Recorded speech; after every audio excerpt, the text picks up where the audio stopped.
Hello friends, welcome back once again to my channel merchant navy knowledge.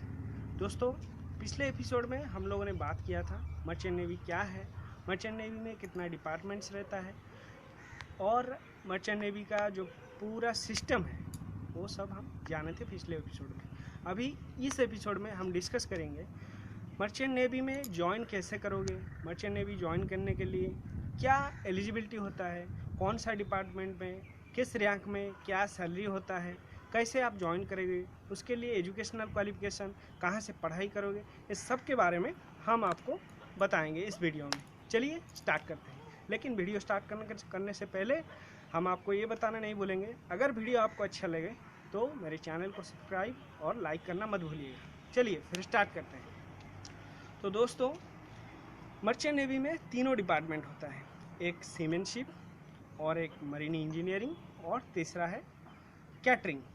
तो इस तीनों department में हम विस्तार से आपको बताएंगे कौन सा डिपार्टमेंट पे आप कैसे ज्वाइन करोगे और कौन सा रैंक पे ज्वाइन करोगे। तो दोस्तों, मर्चेंट नेवी में एक कैटेगरी होता है ऑफिसर का, दूसरा कैटेगरी आता है सेलर का। ठीक है, तो अभी आप ऑफिसर में आपको डेक के ऑफिसर हैं और इंजन के ऑफिसर हैं, ठीक है, और कैटरिंग में भी ऑफिसर्स हैं।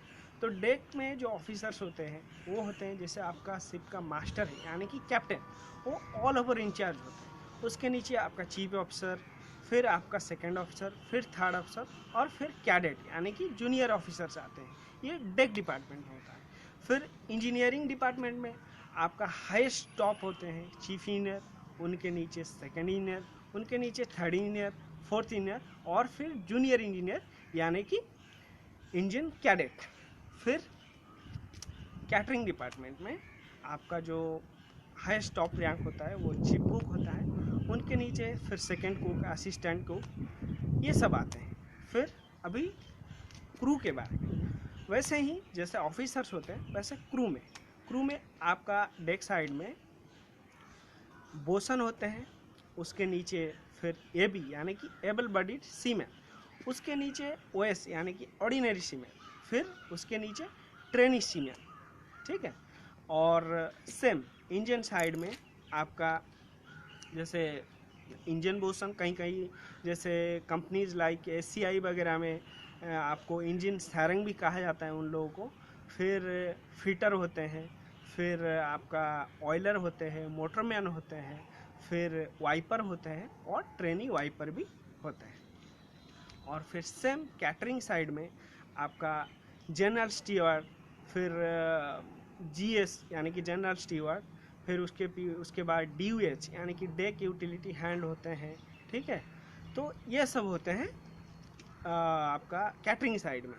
ठीक है, उसमें कैटरिंग साइड में मोस्ट प्रोबेबली बहुत कम ही लोग रहते हैं, जैसे chief cook, second cook, assistant cook, उसके नीचे जीएस वगैरह आते हैं। जीएस मतलब जनरल स्टीवर्ड। तो चलिए बात करते हैं इन सभी रैंक के लिए आपका एलिजिबिलिटी क्या होना चाहिए। देखिए, फर्स्ट आप सेलर रैंक में ज्वाइन करना चाहते हो या फिर जूनियर ऑफिसर रैंक में, क्योंकि आप डायरेक्ट तो हाईएस्ट लेवल ऑफिसर रैंक में ज्वाइन ही नहीं कर सकते हो, क्योंकि आपको धीरे धीरे फ्रॉम लोअर टू हायर जाना पड़ेगा। ठीक है, तो पहले बात करते हैं सीमेनशिप यानी नेविगेशन यानी कि डेक डिपार्टमेंट में।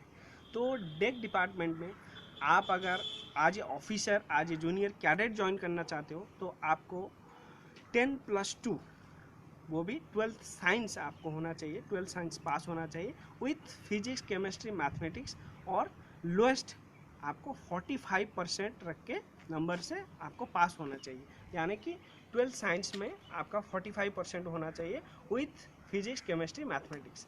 फिर आप क्या करोगे, आगे जाके आप बीएससी नॉटिकल साइंस या फिर डीएनएस यानी कि डिप्लोमा इन नॉटिकल साइंस, ये दोनों कोर्स करके फिर आप आज जूनियर कैडेट या फिर कैडेटशिप में आप जहाज़ पे ज्वाइन कर सकते हो। फिर उसके आगे जैसे जैसे आपका सी सर्विस होगा, फिर आगे जाके आपका एक्सपीरियंस होगा, फिर उसी हिसाब से आप डिपार्टमेंटली जो एग्ज़ाम है वो सब दे के फिर आप थर्ड अफसर, सेकेंड अफसर, चीफ अफसर, इवन आप कैप्टन और मास्टर तक पहुंच सकते हो।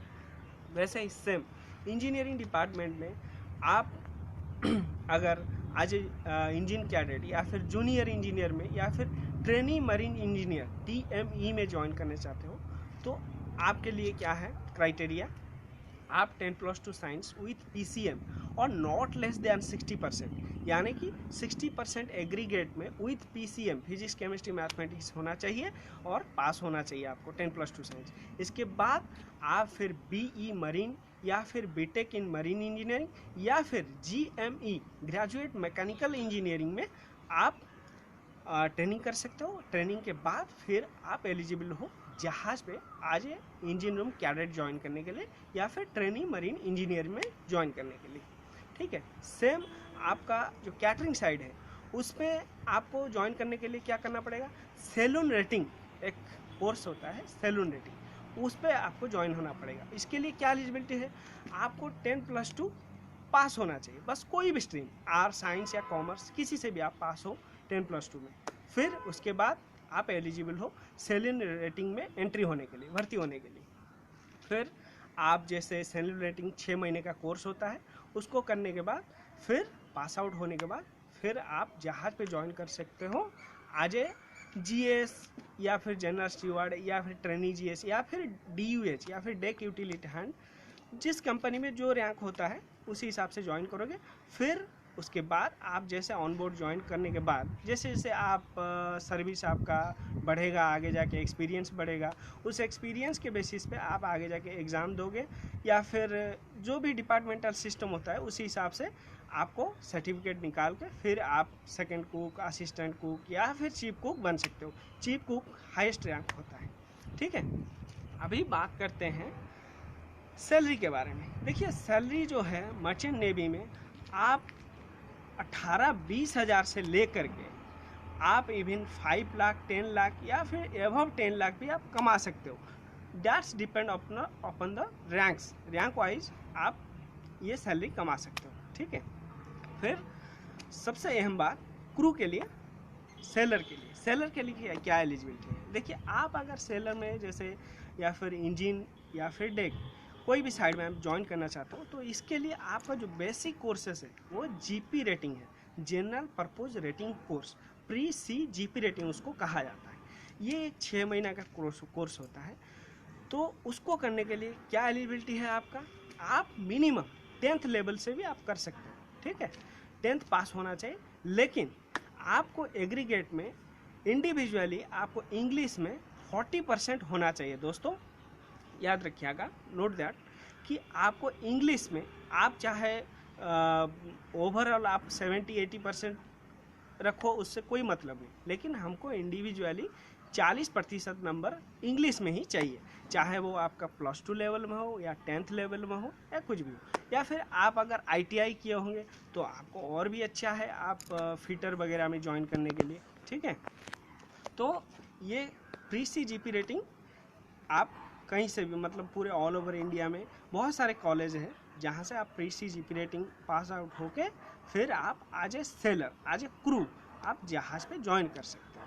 ठीक है, तो ये हो गया आपका एलिजिबिलिटी क्राइटेरिया। ठीक है, अभी जो मर्चेंट नेवी का जो सिस्टम है इसको कमांड कौन करता है, ये रन करता है, कैसे होता है। देखिए मैंने पहले भी आपको बताया है कि मर्चेंट नेवी जो है एक इंटरनेशनल लेवल में, क्योंकि हम लोग का जो मेरीटाइम जो कॉमर्स होता है वो ऑल ओवर वर्ल्ड होता है। ठीक है, तो इसको कोई एक देश का गवर्नमेंट नहीं चला सकता है, नहीं रूल निकाल सकता है। इसके लिए एक इंटरनेशनल मेरीटाइम ऑर्गेनाइजेशन है जिसका रूल सभी कंट्रीज के ऊपर लागू होता है। ठीक है, तो वैसे ही हमारे देश में MMD यानी कि mercantile marine department government of India है, DG shipping director general of shipping government of India, फिर उसके बाद बेस्ट यानी कि board of seafarer examination trust है, वो भी है।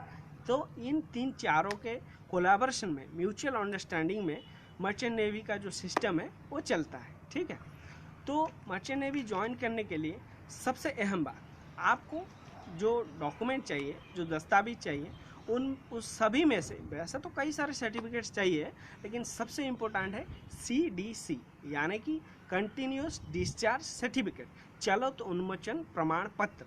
ये CDC आप जैसे मैंने पहले ही बताया, कोई भी ट्रेनिंग करके आप चाहे डीएनएस कर लो, बीएससी नॉटिकल साइंस कर लो, या फिर आप बी मरीन कर लो, बीटेक मरीन कर लो, या फिर जीएमई कर लो, या फिर सैल्यून रेटिंग, कहीं से भी कोई भी ट्रेड में आप ले लो, लेकिन आपको एक ट्रेनिंग कंप्लीट होने के बाद फिर आपको सीडीसी इशू किया जाता है। सीडीसी कहाँ से? आपको director general of shipping Mumbai, मतलब गवर्नमेंट ऑफ इंडिया से आपको सीडीसी मिलेगा, ठीक है, जो कि आपका जहाज पे नौकरी करने के लिए एक अहम प्रमाण पत्र है। उसके अलावा आप जैसे हमारे देश से आप बाहर देश में जाओगे तो फिर क्या चाहिए? सबसे इम्पोर्टेंट पासपोर्ट चाहिए ना। वैसे ही जहाज में नौकरी करने के लिए आपको सीडीसी चाहिए, ठीक है। तो मान के चलिए कि एक तरह से सीडीसी एक सबसे इम्पोर्टेंट डॉक्यूमेंट है जहाज पे ज्वाइन करने के लिए। तो वो इशू होता है DG shipping, director general of shipping, government of India, और एमएमडी, मर्केंटाइल मरीन डिपार्टमेंट, ये दोनों का कोलैबोरेशन में होता है, ठीक है। तो यही है। तो पहले आपको सीडीसी लेना पड़ेगा। सीडीसी आप कैसे लोगे? जैसे आपका एजुकेशनल क्वालिफिकेशन के हिसाब से आप कोई भी जैसे मेरे बताए हुए किसी भी ट्रेड में आप कहीं से भी आप कोर्स कर सकते हो, ट्रेनिंग कर सकते हो। फिर उसके बाद ट्रेनिंग सक्सेसफुली आपका कंप्लीशन होने के बाद, पास आउट होने के बाद, फिर आपको सीडीसी इशू किया जाता है। तो दोस्तों, ये था कैसे how can you join merchant navy, ठीक है। अभी आगे हम बात करेंगे कि ये जो कोर्सेज वगैरह है ये कहाँ से आप करोगे, कौन कौन सा कॉलेज है, क्या इसका कोर्स फी है, क्या इसका ड्यूरेशन है, ये अगले एपिसोड में, नेक्स्ट एपिसोड में हम आपको विस्तार से बताएंगे। तब तक के लिए गुड बाय, स्टे वेल।